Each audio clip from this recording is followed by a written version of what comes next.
Ako po si Michael Maurilio alias Rene. Hindi po ako pinilit na magsalita ng katotohanan. Kusang loob ko pong inilalahad ang mga nagawa kong kasalanan at mga plano laban kay Pastor Apollo C. Kibuloy at sa Kingdom Ministry. Ako po yung witness kinuwang witness ni Senry Sauntiveros na nakatakip yung muka. Pero ngayon, hindi na sapagkat nagsasabi na ako ng totoo. Binayaran po ako ni Senry Sauntiveros para mag-testify laban kay PRRD, VP Sara at kay Pastor Apollo C. Kibuloy. Lahat ng sinabi ko at kasama ko doon na nag-witness sa Senado ay ginawa lamang ni Senry sa upang papagsakin si Pastor at ang buong kingdom at kunin ang kanilang mga ari-arian. Ngayon po ay hinahanap at tinatakot ako ni Senrisa. Ako po ay dating full-time worker ng Kingdom of Jesus Christ na pinamumunuan ni Pastor Apollo Kibuloy. Na-convert ako noong 2015 at naging full-time noong 2019 kung saan na-assign po ako sa Glory Mountain sa Davao City. Lumabas po ako ng 2021, ngunit nagpaalam po ako ng maayos at pinayagan naman ako ng Kingdom dahil may balak po akong bumalik pagkatapos ng ilang taon. Noong January 2024, nag-vlog po ako kasama ang isang ex-full-time na si Lawrence Capuno dahil nagsimula na noon yung unang pagdinig na sa Senado sa pangunguna ni Senry Sauntiveros tungkol sa mga aligasyon ng sexual abuse at human trafficking na isinampalaban kay Pastor Apollo Kibuloy. Sa vlog na yun, pinasinungalingan namin yung mga claim ni Blenda Portugal alias Amanda at nung iba pa na pawang kasinungalingan lahat. Noong February 2024, kinontak ako ng isang ex-full-time na si Shushir Bandari at inalok na maging witness sa Senate investigation ni Senador Risa kapalit ng financial assistance. Pumayag ako dahil sa panahon din yon nangangailangan din ako ng pera. Binigyan ako ni Shushir ng email ng opisina ni Sen Risa upang magpadala ng formal na email kahit ano ang aking sabihin daw.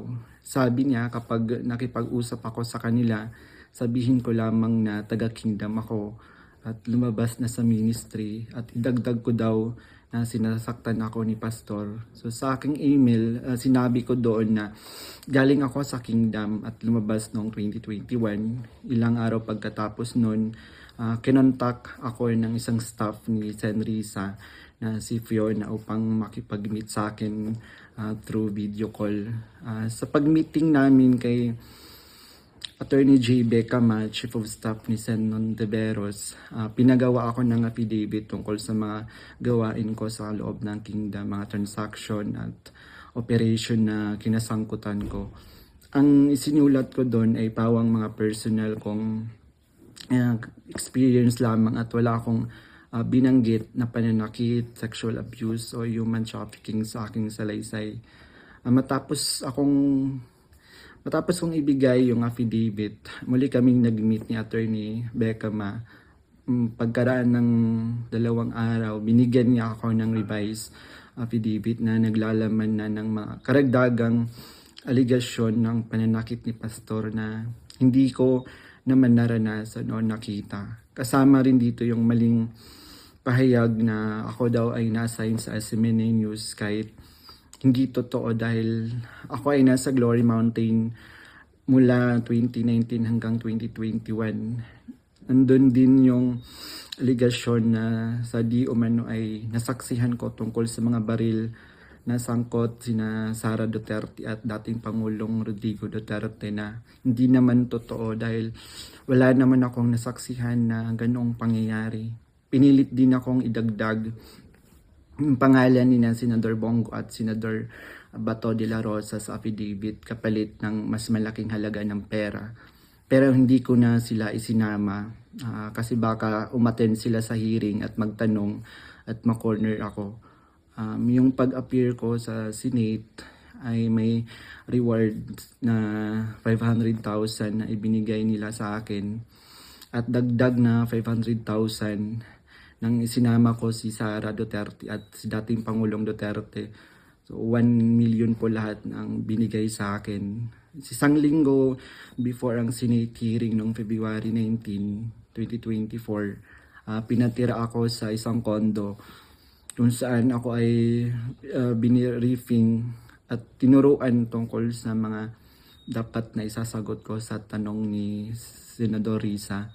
So sa araw ng hearing, umiyak ako dahil sa konsensya habang binabasa ko yung script na alam ko naman na hindi totoo at hindi ginawa ni Pastoro ng Kingdom. Pagkatapos ng hearing, tinago ako ni Sen Risa sa kanyang condo sa Manila at inutusan na maghanap pa ng ibang pwedeng maging witness kapalit ng pera dahil may mga susunod pang hearing. Sa buong taon ng 2024, nanirahan ako sa condo ni Sen Risa at nung January 2025 lumipat ako pansamantala sa isang safe house kung saan nakasama ko doon sina Mutabato at iba pang mga biktima ng extrajudicial killings. So sa bawat research o information na aking naibibigay sa Senado, nakakatanggap ako ng rewards na 12,000 na ibinibigay ni Sen Risa sa pamamagitan ng kanyang staff na si Sir Ryan. So, sa kabilang sa mga na-research ko, nagawa kong research, yung inimbentong Angel of Death daw ng Kingdom na inimbento ni alias Jackson, si Edward Masayon. Kabilang doon yung na-research ko yung mga member at yung mga general na nag-courtesy call kay Pastor. Noong August 29, 2024, nag-dinner meeting kami nila Blenda Portugal alias Amanda kasama ang kanyang legal team na sina Attorney Joanna Paula Domingo at ng Office of the Special Assistant to the President at si Attorney Ian Interina at yung kasama yung abogado ko na si Attorney Ange May Bagudio sa isang hotel sa Quezon City. Pinagplano nila kung paano idiin ang kaso ni Pastor at ininganyo akong mag-file ng kaso. Sabi ni Attorney Domingo na mas maganda mag-focus kami sa human trafficking dahil mahina ang kaso sa sexual abuse. Sabi pa ni Attorney Domingo na matalik siya na kaibigan ni Attorney Pearl Angelica Canada na dating abogado ng Kingdom at dating namuno sa Jose Maria College. Ayon sabi ni Attorney Domingo, sabi sa kanya ni Pearl na umalis na sila sa Kingdom at alagaan mo daw si Amanda at siya na ang humawak ng kaso laban kay Pastor. Kasamang kanyang kapatid na si Attorney Lady Jade Canada at si Shishir Bandari sa US na nabanggit ko na kumontak sa akin upang siraan si Pastor.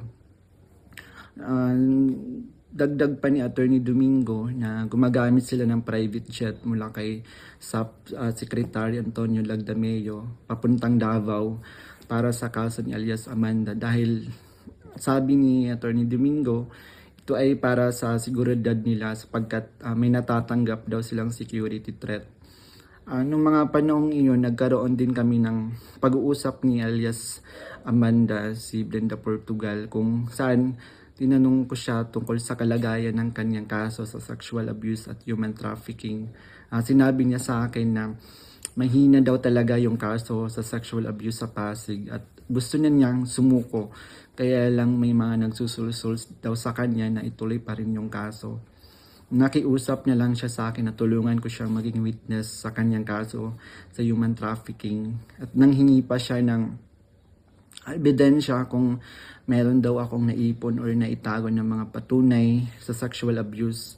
So, ipiniliwanag ko sa kanya na wala akong ebidensya dahil hindi ako kasama sa mga pangyayaring iyon dahil nagsimula lamang ako bilang full-time noong 2019 at hindi rin ako biktima ni Pastor kaya wala akong maibibigay na ebidensya. Sinabi ni alias Amanda na mag-focus na lang ako sa human trafficking at maghanap ng mga ebidensya kung mayroon pa akong naitatagong impormasyon. Sinabi ko sa kanya na maghahanap ako ngunit wala talaga akong ebidensya dahil hindi naman talaga totoo ang mga aligasyon. Sabi ni Attorney Domingo na hinahanapan daw nila ng butas upang makasuhan at madisbar si Attorney Israelito Torion upang mawala na daw ito dahil sabi niya magaling daw ito. So sa panahon ng KOG Sage sa Davao City noong August 24 hanggang September 8, 2024, everyday kami nagmi-meeting kasama yung mga staff ni Senrisa, yung PNP, CIDG, nandun yung US Embassy, yung NBI, ang Department of Justice at yung mga tumiwalag sa kingdom mula sa Amerika na sina Ann Lagerder at Arlene Stone. Pinag-uusapan ang plano kung paano ma-extradite or ma-extraordinary rendition si Pastor sa US at paano pabagsakin ng kingdom. Ang pangunahing pinag-uusapan mga meeting ay ang plano sakaling mahuli si Pastor ay ang plano ay agad siyang extradite sa US at bawiin ang kaso na isinampa ni alias Amanda upang mapabilis ang extradition ni Pastor kapag siya ay nahuli. Subalit, hindi ito natuloy dahil sa pag-aalala sa US na maaaring manalo si Donald Trump sa panahong iyon na nagdulot ng paghina ng kanilang connection sa gobyerno ng US. So dahil dito, nang mahuli si Pastor, wala na silang pagkakataon na ma-extradite siya. Kaya naman nagutos si Senrisa Ontiveros sa amin na labanan ang kaso dito sa Pilipinas laban kay Pastor at sa lahat ng mga administrator ng kingdom upang tuluyang pabagsakin ang kingdom. So tinatanong kami ng paulit-ulit kung may alam kami tungkol sa isang bunker daw nung panahon ng KOG Sage dahil kapag nahanap daw nila si Pastor, babahan ng pera at may bahagi kami doon. Ang bunker ang pangunahing hinahanap kaya't pinuntahan nila ang lahat ng mga posibleng lugar. Ngunit sa katotohanan, wala talagang bunker sa kingdom, lalo na sa central headquarters. Ang mga updates tungkol sa mga ito ay galing sa kasalukuyang PNP Chief General Nicolas Torre na siyang nangunguna sa bawat meeting namin at nagtatanong tungkol sa lokasyon ng bunker. Kasama ko rin sa mga meeting na yon sina Edward Masayon alias Jackson na pumasok sa Kingdom Compound na nagkunwaring pulis dahil siya daw ang nakakaalam kung saan ang bunker. Kasagsagan ng Sage, nag-message sa akin si Fiona, staff ni Risa, na sa pamamagitan ng WhatsApp na sinabi niya na dapat ko daw tanggalin sa kaso ko si June Andrade dahil isa daw siya sa amin na nagbibigay siya ng mahalagang impormasyon. So ipinaalam ko sa kanya na ipapasa ko muna ito sa aking abogado. Pero ngunit isang linggo pagkatapos nun, tinanong ulit ako kung may contact ako sa kingdom dahil hindi na raw mahanap si June Andrade. Hanggang ngayon, hindi na siya natanggal sa kasong pinafile sa akin. Noong November 5, 2024, nagkaroon kami ng meeting kasama sina Undersecretary Nicolas T. ng Department of Justice at 4 pang prosecutors. Ang naalala ko doon si Prosecutor Olivia Torrevillas, si alias Amanda, kanyang mga abogado, si Attorney Domingo at si Attorney Ian, 3 representative from NBI, 2 lawyer at 1 agent.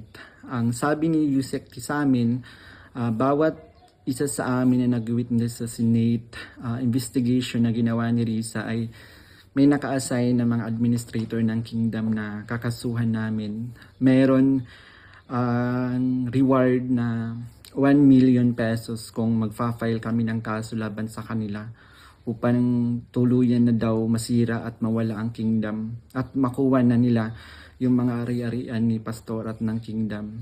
So sa akin, naka-assign yung 2 administrator na sina Eleanor Cardona at si Marlon Rosete. Pati na rin yung 2 key person ng SMNI na si Cristina San Pedro at si Hannah Jane Sancho. May dalawang minister, si Carlo Catiil at si Rico Mandin, at coordinators na sina Grace Mandin at si Corazon Dupalag. At yung kay Alias Jackson naman, yung naka-assign sa kanya, yung mga lalaking administrator, katulad nila Marlon Nacobo, nasali si Sister Elizabeth Carion. And kay Alias Jerome naman, naka-assign sa kanya yung mga administrator ng mga babae na sina Neneng Lizada at si Teresita Dandan. So sa iba't ibang araw na mga meeting namin, kasama ko yung mga dating full-time worker ng Kingdom na lumabas dahil sa mga nagawang kasalanan sa loob ng ministry. Doon sina Arlene Stone at Ann Lagerder na parehong sumasali through Zoom mula sa US na tinutulungan sila ng FBI. Si Regina Arevalo naman na siyang scriptwriter ng karamihan ng mga binabasa namin sa Senate hearing. Pati na rin yung mga kasama kong mga fake witness na sina Tirao alias David, si Edward Masayon alias Jackson, si Juar Olimba alias Jerome, si Renita Hernandez, si Glenda Portugal alias Amanda, at kasama yung Chief of Staff ng Office ni San Risa na si Attorney J. Becama, at yung staff na si Fiona at si Faye. So hanggang sa ngayon, paggawa ko ng affidavit, patuloy ang surveillance at mga planong raid sa mga ari-arian ng Kingdom, kabilang ang mga Kingdom Light Congregation sa iba't ibang bahagi ng Pilipinas, yung SMNI building sa Makati, yung KOG Central Headquarters sa Davao. Bukod dito, tinatarget din yung mga anak ng mga full-time workers bilang mga biktima daw ng human trafficking at child abuse. Ngayon po ay lumalabas ako upang ilahad ang katotohanan na ang lahat ng ito ay gawa-gawang kaso at plano lamang pabagsakin si Pastor at ang buong Kingdom Ministry at kunin ang kanilang mga ari-arian. Hindi ko na masikmura yung mga ipinapagawa ni San Risa na kasinungalingan at ang pamimilit niya na magsampa ako ng kaso kapalit ng pera. Wala pong ginawang mali si Pastor sa akin. Puro kabutihan ang aking naranasan habang nasa loob pa ng Kingdom. Lahat ng ito, sinabi ko ay upang ipagtanggol ang katotohanan kahit nakakatakot dahil sa mga malalaking tao yung sangkot. Pero ito na yung panahon upang tumindig para sa katotohanan at humihingi ako ng tawad sa Kingdom family, lalo na kay Pastor Apollo Kibuloy sa mga nagawa kong mali at kasinungalingan.